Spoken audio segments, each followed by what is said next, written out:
This tutorial is brought to you by PE Prep Engine. Free study guides and practice questions at peprepengine.com. Topic 7 of Week 4. Net positive suction head and the cavitation it prevents. Every pump problem so far asked how much energy the pump adds. This one asks something different.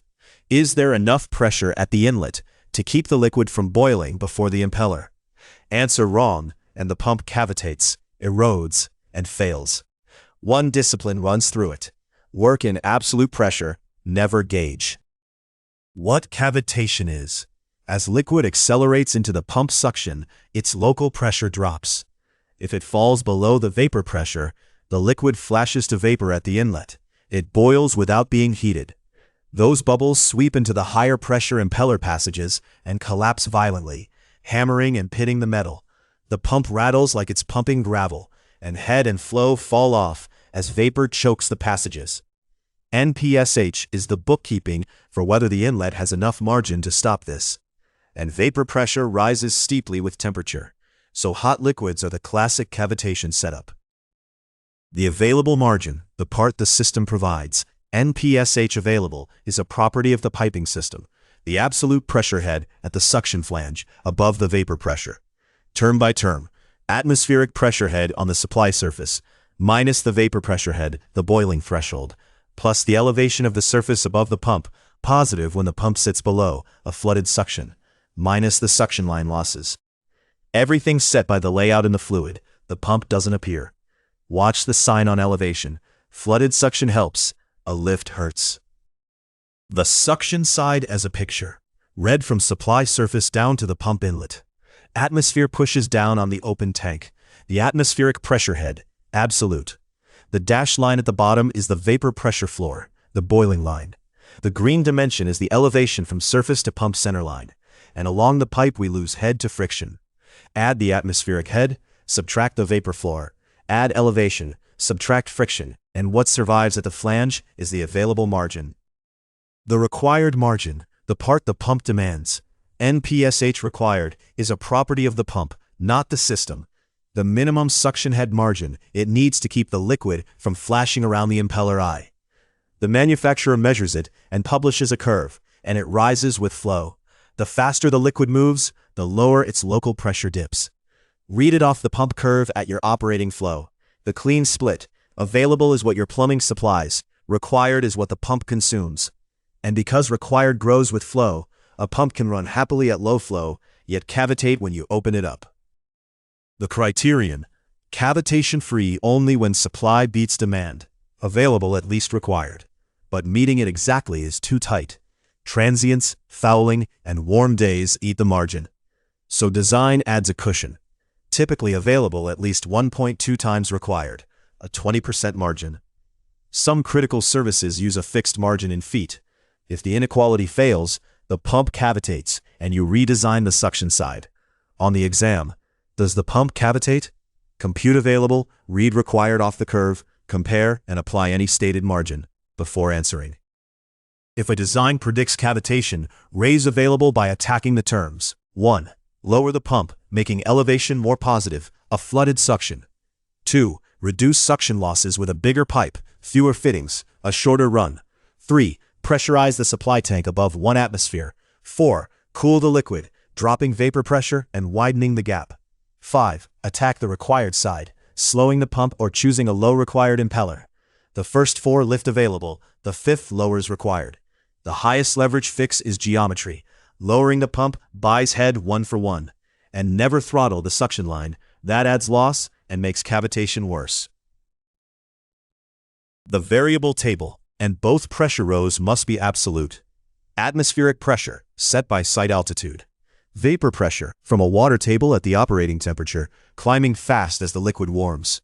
Specific weight, the signed surface to pump elevation. The suction head loss from the friction relations.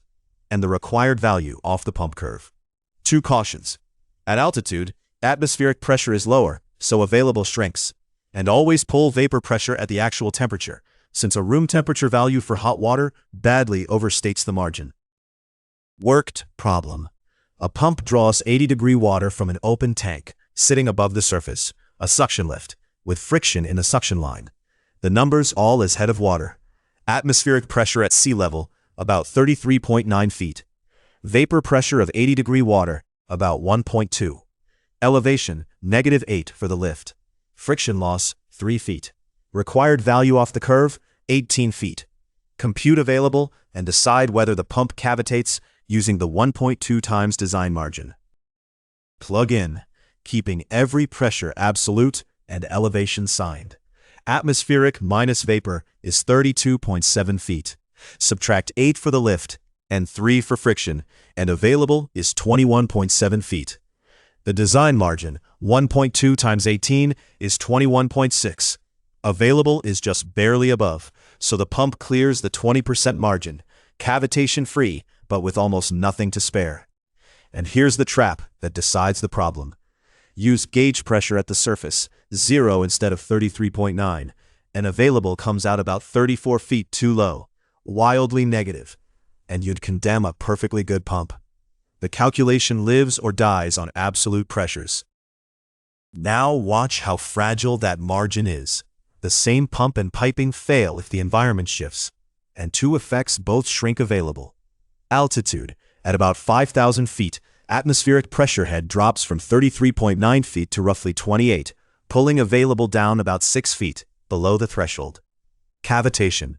Temperature. Heat the water from 80 to 150 degrees, and vapor pressure head climbs from 1.2 feet to nearly 9, dropping available about 7 feet, again below threshold. Cavitation. Neither pump nor layout changed. Altitude shrinks the atmospheric term, heating grows the vapor term. Both narrow the same gap, and that gap is your suction margin. 4 NPSH errors, led by the one that sinks the most candidates. 1. Gauge instead of absolute. Atmospheric and vapor pressures are absolute, and a gauge surface pressure loses a whole atmosphere and condemns a good pump. 2. Wrong sign on elevation. Flooded suction is positive and helps. A lift is negative and hurts. So draw the layout first. 3. Room temperature vapor pressure for a hot fluid. It rises steeply, so pull it at the actual operating temperature. 4. Forgetting the design margin. Passing the bare inequality, but failing the 1.2 times rule is a cavitation risk the exam expects you to flag.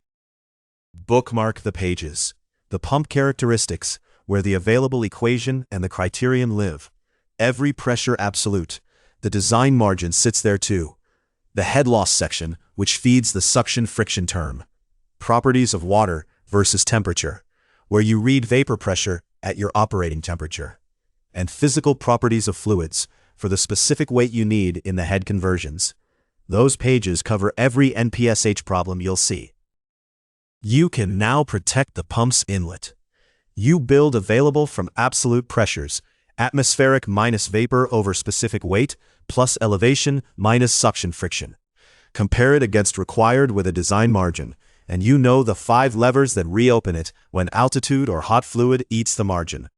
Next, we leave liquids for gases, fans, blowers, and compressors. The affinity law thinking from topic 6 carries straight over to the fan laws, plus the gas-specific physics of pressure ratio and compression work. The full study guide, with every equation and common exam trap, is free at peprepengine.com. Link in the description. Machine design, HVAC, structural, civil, and electrical series are coming soon. Subscribe so you don't miss them.